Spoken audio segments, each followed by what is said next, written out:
नमस्कार। उत्तराखंड के इस खास बुलेटिन में आप सभी का स्वागत है। मैं हूं आपके साथ प्रियंका तिवारी। खबरों को विस्तार से जानेंगे, लेकिन उससे पहले एक नजर हेडलाइंस पर। लोकसभा चुनाव के परिणाम कल। उत्तराखंड में काउंटिंग सेंटर पर पुख्ता की गई सुरक्षा। सुबह 8 बजे से शुरू होगी मतगणना। बीजेपी कांग्रेस ने किए जीत के दावे।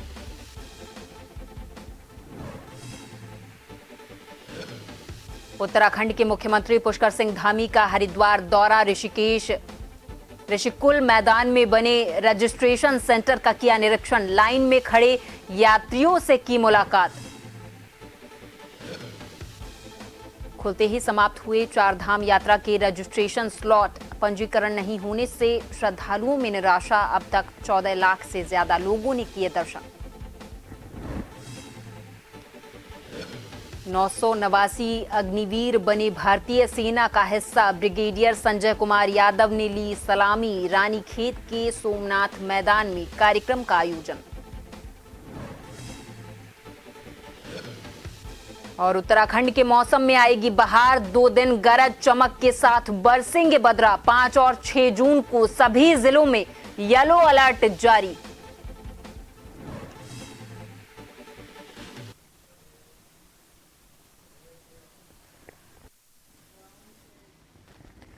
बढ़ेंगे खबरों की ओर। अपर मुख्य निर्वाचन अधिकारी डॉक्टर विजय कुमार जोगदंडी ने मीडिया सेंटर सचिवालय में प्रेस कॉन्फ्रेंस कर बताया है कि लोकसभा सामान्य निर्वाचन 2024 के दृष्टिगत राज्य की 5 लोकसभा सीटों में मतगणना की सभी तैयारियां पूरी कर ली गई हैं। 4 जून को सुबह 8 बजे से सभी लोकसभा सीटों पर मतगणना प्रक्रिया शुरू हो जाएगी, जिस संदर्भ में जनपद स्तर पर सभी राजनीतिक पार्टियों के साथ बैठकें भी संपन्न हो चुकी हैं।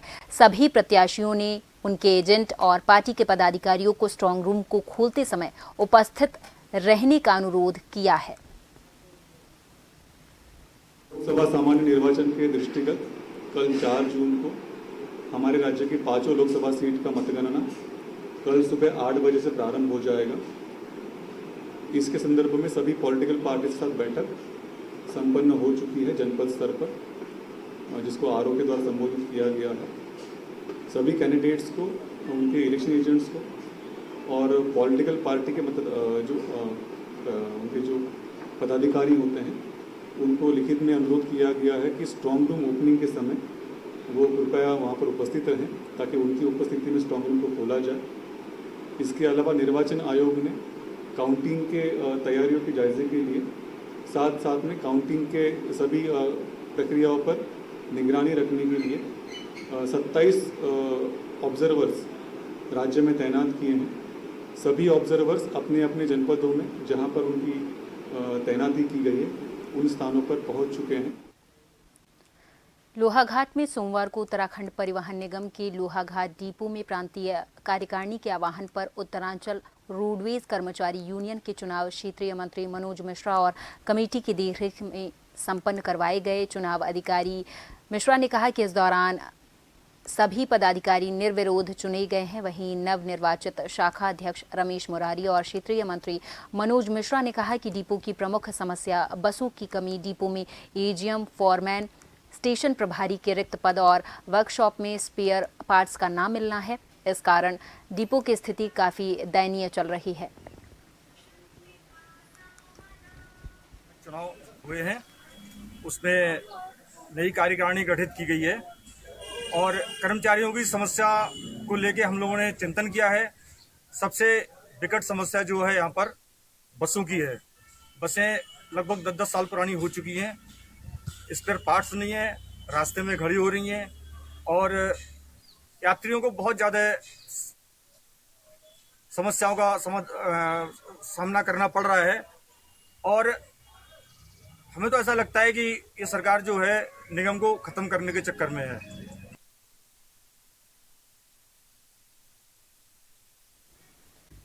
चंपावत में मां पूर्णागिरी मुख्य मेला क्षेत्र में सड़क दुर्घटनाओं पर प्रभावी रूप से अंकुश लगाने के लिए पुलिस ने संयुक्त वाहन चेकिंग अभियान चलाकर यातायात नियमों का उल्लंघन करने वाले कुल 15 वाहन चालकों के खिलाफ चालानी कार्रवाई की है। इसके साथ ही पुलिस ने लोक न्यूसेंस कारित करने के लिए 5 व्यक्तियों के खिलाफ भी पुलिस एक्ट में कार्रवाई की है।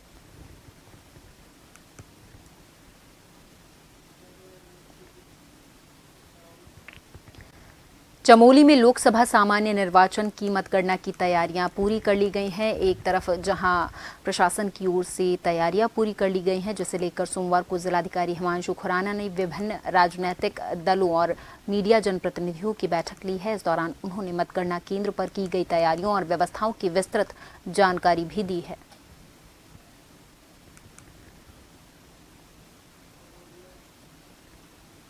लोकसभा सामान्य निर्वाचन के क्रम में चमोली जनपद में 3 विधानसभाओं की जो मतगणना है वो कल 4 जून को होगी। उसके लिए सारी हमारी तैयारियां पूरी हैं। आज हमने सभी जो हमारे राजनीतिक दल के प्रतिनिधि हैं, मीडिया बंधु हैं, उनके साथ हमने विस्तृत बैठक करके क्या हमारी उसमें स्ट्रेटेजी रहेगी, जिसमें कि मतगणना हमारी 8 बजे प्रारंभ होनी है, कितने टाइम में ख़त्म होनी है, क्या क्या उसके लिए तैयारियां की गई हैं, काउंटिंग एजेंट की व्यवस्था है, उसमें हमारे जो निर्वाचन आयोग के प्रेक्षक हैं वो भी आ गए हैं। तो इसमें सभी हमारी तैयारियां पूरी हैं और हमारा उद्देश्य यही है कि पीसफुली और विद इन टाइम हम जो मतगणना प्रक्रिया है उसको संपन्न करें।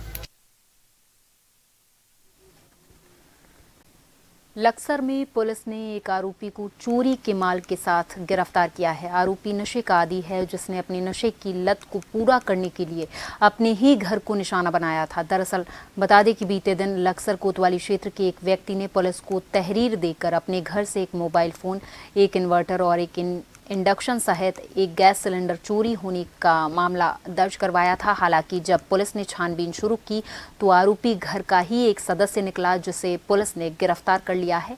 आगे की पूछताछ जारी है।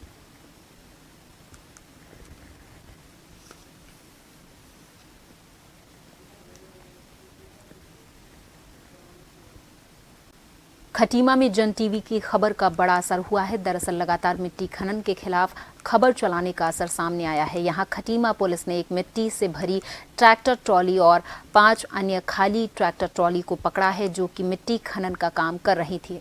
बता दें कि खटीमा में मिट्टी खनन माफिया लगातार अवैध मिट्टी खनन कर रहे हैं। हालांकि जिसे जन टीवी ने प्रमुखता से दिखाया, जिसके बाद ये कार्रवाई अमल में लाई गई है।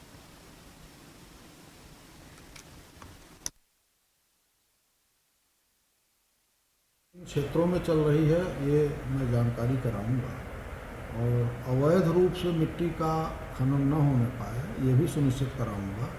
और जहां परमिशन दी गई है, जहां पर NHI की सड़कों के लिए मिट्टी की आवश्यकता है, कुछ परमिशन मुख्यालय स्तर से दी गई है, कुछ परमिशन नदियों के ड्रेजिंग के लिए भी दी गई है। इनके अलावा अगर कहीं कोई अवैध खनन पाया जाएगा तो मैं संबंधित SDM और पुलिस के अधिकारियों को निर्देश जारी करूंगा कि देखें और ऐसे इलीगल प्लेसेस से खनन न हो।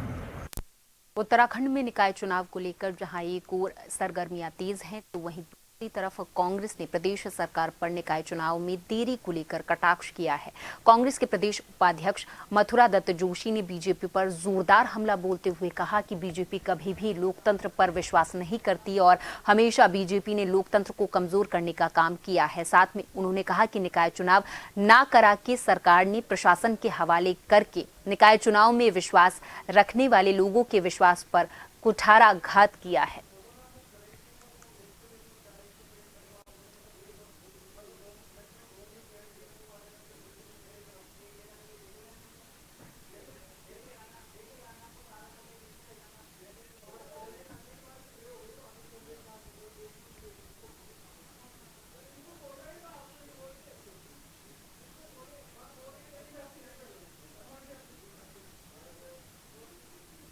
कि सरकार निकाय चुनाव कराने के प्रति कतई गंभीर नहीं है। सरकार का स्थानीय लोकतंत्र में या लोकतंत्र की प्रथम श्रेणी में कतई विश्वास नहीं है। वैसे तो भारतीय जनता पार्टी लोकतंत्र में विश्वास नहीं रखती है, वो लोकतंत्र विरोधी पार्टी है। उसने कभी भी लोकतांत्रिक संस्थाओं को कमजोर करने का काम किया और उनको तहस नहस करने का काम किया, उनको कभी मजबूती प्रदान करने का काम नहीं किया। आज दुर्भाग्य है कि 6 महीने से स्थानीय निकाय के चुनाव कराने के लिए सरकार तमाम तरह के बहाने बना रही। माननीय उच्च न्यायालय के कहने के बावजूद भी सरकार सही समय पर चुनाव नहीं करा पाई, जबकि संविधान संशोधन भी कहता है कि निर्वाचित प्रतिनिधि को ही निर्वाचित प्रतिनिधि कार्यभार ग्रहण कराएंगे।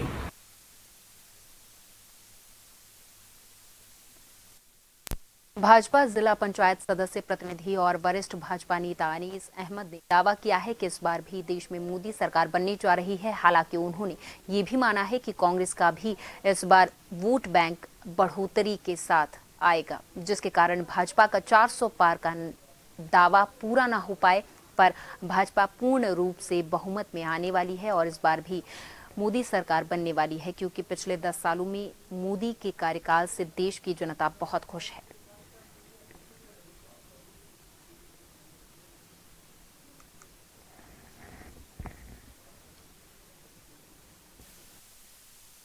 ये 4 जून का जो भी कल परिणाम घोषित होगा, ये एक देश हित में ही घोषित होगा, क्योंकि देश की जनता प्रधानमंत्री नरेंद्र मोदी जी को चाह रही है। तो परिणाम ठीक आएगा। सीटें तो लगभग बहुमत के पार हो जाएगी। 400 के पार तो शायद ना हो, लेकिन बहुमत के पार हो जाएगी मेरे अनुमान से। जो 400 का नारा था, 400 का नारा भी था, 400 का नारा से पार भी हो जाता, ऐसी बात नहीं, लेकिन कुछ चुनाव चलता है, कुछ हो जाए, इसमें खामियां भी होती हैं कुछ। और यहाँ पर रुकेंगे एक छोटे से ब्रेक के लिए। ब्रेक के बाद भी खबरों का सिलसिला लगातार जारी है।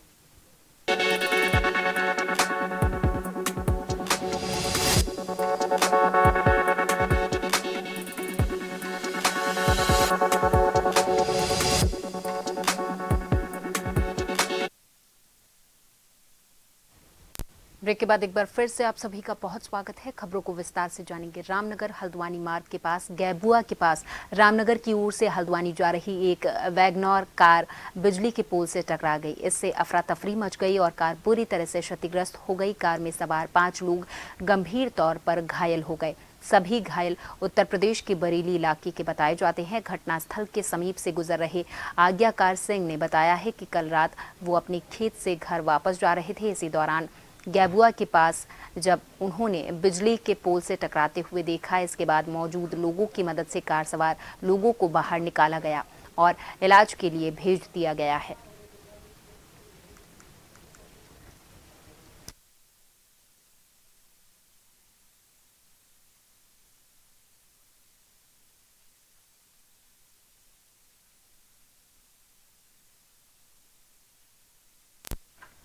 निकायों में प्रशासकों का कार्यकाल एक बार फिर से बढ़ा दिया गया है। ये कार्यकाल अगले 3 महीने के लिए बढ़ाया गया है। राज्यपाल की संस्तुति के बाद शहर विकास सचिव रमेश कुमार सुधांशु ने आदेश जारी किए हैं। जारी आदेश में हवाला दिया गया है कि लोकसभा चुनाव की आदर्श आचार संहिता 6 जून तक प्रभावी है। ऐसे में 3 माह के लिए ये कार्यकाल फिर से बढ़ा दिया जाता है। वहीं कांग्रेस ने सरकार पर तंज कसा है और कहा है कि सरकार को निकाय चुनाव में अपनी हार का डर है, इसलिए प्रशासकों का कार्यकाल बढ़ाया गया है।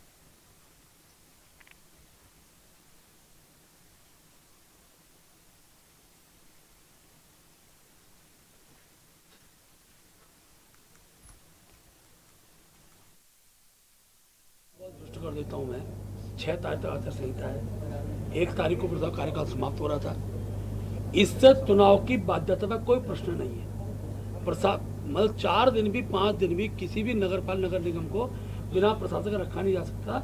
इसलिए एक अवधि के लिए कार्यकाल बढ़ाया। निर्वाचन आयोग जब भी चुनाव कराएगा तो दल भी तैयार है और सरकार भी तैयार है।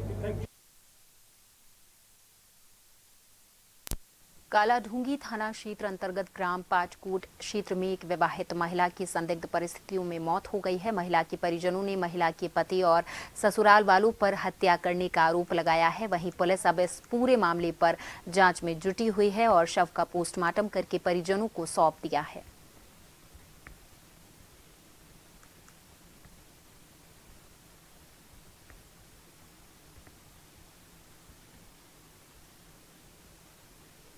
हत्या करी है, क्योंकि इन्होंने हमें बताया नहीं। हमें तो कल लगा 2:30 बजे बताया और इन्होंने खुद ही अभी 2 महीने पहले भी मार पीट के भगाया था उसको और फिर इन्होंने दोबारा बुलाया कि मतलब अभी सही हो गया, अभी तू आ जा। और इन्होंने फिर से उसको मतलब जहर, मुझे नहीं लगता कि वो जहर खाने वाली थी, क्योंकि मुझे पक्का विश्वास वो खा ही नहीं सकती थी जहर, क्योंकि ऐसे तो हमने उनको वो ही नहीं है कि इतना काम करने वाली, काज करने वाली, अपने बच्चों को कभी नहीं छोड़ा। कहाँ शादी करी थी आपने? हमने उसके पाटकोट में शादी करी 13 साल पहले। अब क्या चाहते हैं आप? मैं तो चाहती हूँ इस आदमी को ना बंद कर, जिसने हमारी लड़की को मारा ना, इसे सजा पक्की मिलनी चाहिए। बच्चे उसकी दादी पाले चाहे उसका चाचा पाले, कोई पाले, हमें उससे मतलब नहीं, पर हमें इंसाफ चाहिए कि इस आदमी को पक्का बंद। आज ये कर रहा है, कल को 4 लड़कियों को और कोई मारेगा। मेरी खुद की 2 बेटियां, मैं नहीं चाहती कि किसी की लड़की के साथ ऐसा हो। लोहाघाट की सफाई व्यवस्था एक बार फिर से चरमरा गई है। नगर की डीसीएम चौराहा, अस्पताल गेट और एसडीएम कोर्ट के पास लोगों की ओर से खुले में कूड़ा फेंका जा रहा है और इसे दोपहर तक पालिका ने नहीं उठाया है, जबकि दावा है कि कचरा घर घर जाकर उठाया जाता है। इस दौरान निवर्तमान पालिका अध्यक्ष गोविंद वर्मा और सभी सभासदों ने पालिका प्रशासन और अधिशासी अधिकारी से नगर की साफ सफाई व्यवस्था दुरुस्त करने और सड़कों में कूड़ा फेंकने वाले लोगों पर कार्रवाई करने की मांग की है।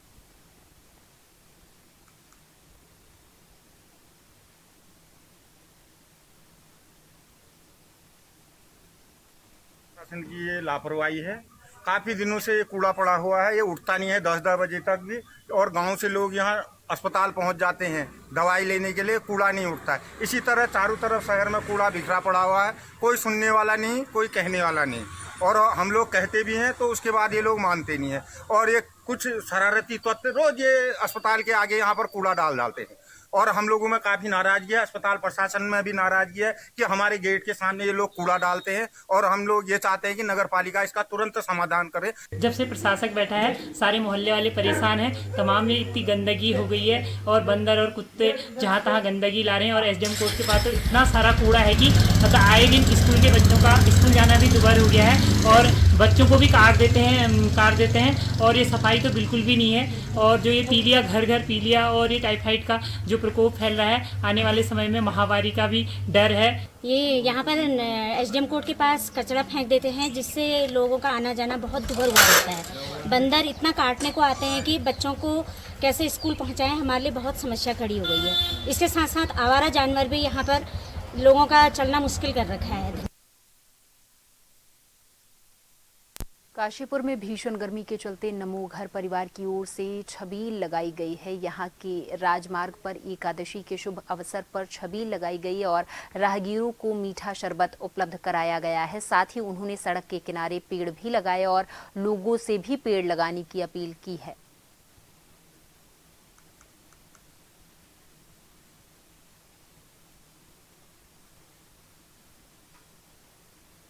हमने सबसे पहले शरबत वितरण किया, जो बहुत ही ज़्यादा सक्सेसफुल रहा उस चीज़ में।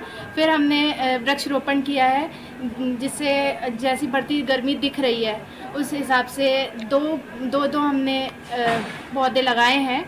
इसलिए मैं आप सबसे अनुरोध करूंगी कि आप सब भी अपने घरों में या बाहर 2-2 पौधे ज़रूर लगाएं। यस। जैसी बढ़ती गर्मी दिख रही है उस हिसाब से आप रोज़ वृक्ष लगाते रहें। प्रोग्राम यह है, इस तड़कती गर्मी में, भयंकर गर्मी में हम लोगों ने एक शरबत का आयोजन किया था नमो नवा में। काफ़ी पब्लिक आई और सभी लोगों ने शरबत वितरण किया। उसके बाद एक वृक्षारोपण का कार्यक्रम किया, जिसने सभी ने 1-1, 2-2 वृक्ष लगाए नमो नवा में। ये सभी का सहयोग रहा। लगाया है, बहुत ज़्यादा गर्मी बढ़ रही है, बहुत ज़्यादा हाहाकार मचा हुआ है, हर तरफ टेम्परेचर बहुत ज़्यादा हाई हो रहा है, और इसको देखते हुए थोड़ी राहत देने के लिए लोगों को, पब्लिक को बहुत परेशान है, तो इसलिए ठंडे पानी का इंतजाम किया गया है। उसके अलावा पूरे परिवार की तरफ से, नमो परिवार की तरफ से पेड़ 2-2 पेड़ लगाए गए हैं, और हम चाहते हैं कि पूरा हिंदुस्तान मिलजुल कर 2-2 पेड़ लगाए और वृक्षारोपण करे, और ये जो महामारी गर्मी की पड़ रही है इससे रुके। शातिर चोरों का दुस्साहस बढ़ता जा रहा है। आंखें झपकते ही स्कूटी पार कर दी। मामला कोतवाली गंग नहर अंतर्गत रुड़की आवास विकास चौक के पास का है, जहां दुष्यंत मल्होत्रा टिफिन देने के लिए अंदर गया। तुरंत ही नकाबपोश शातिर चोरों ने मौका पाकर स्कूटी साफ कर दी। शातिर चोर की ये पूरी वारदात सीसीटीवी में कैद हो गई है। पुलिस सीसीटीवी की मदद से चोर की तलाश में जुट गई है।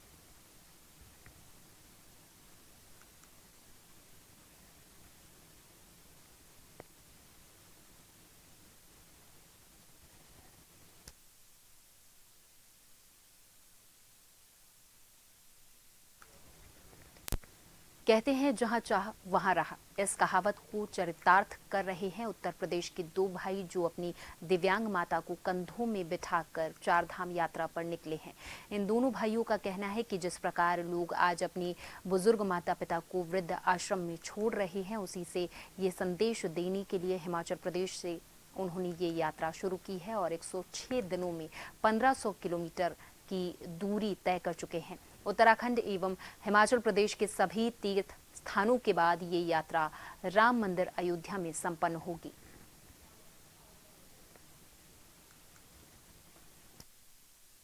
और आप जो देख रहे हैं ये है श्रवण यात्रा, और ये यात्रा हमने प्रारंभ जो है हिमाचल से की है और हम स्थायी निवासी जो हैं उत्तर प्रदेश के हैं।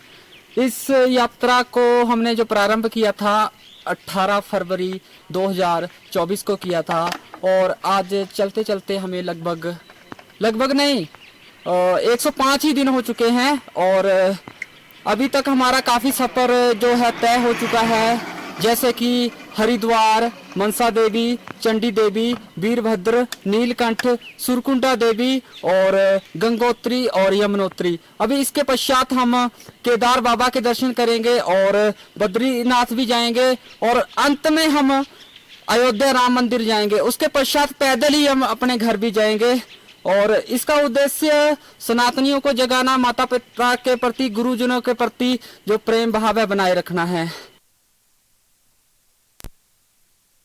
सोमेश्वर विधानसभा के सैलानी पायखाम की मिलान पर अराजक तत्वों ने आग लगा दी है। देखते ही देखते आग काफी क्षेत्र में फैल गई। स्थानीय ग्रामीणों ने वन विभाग को सूचना दी। सूचना मिलते ही वन दरोगा हरेंद्र सतवाल, मनमोहन सिंह बोरा वन विभाग टीम के साथ घटनास्थल पर पहुंचे और 2.5 घंटे की कड़ी मशक्कत के बाद आग पर काबू पाया है।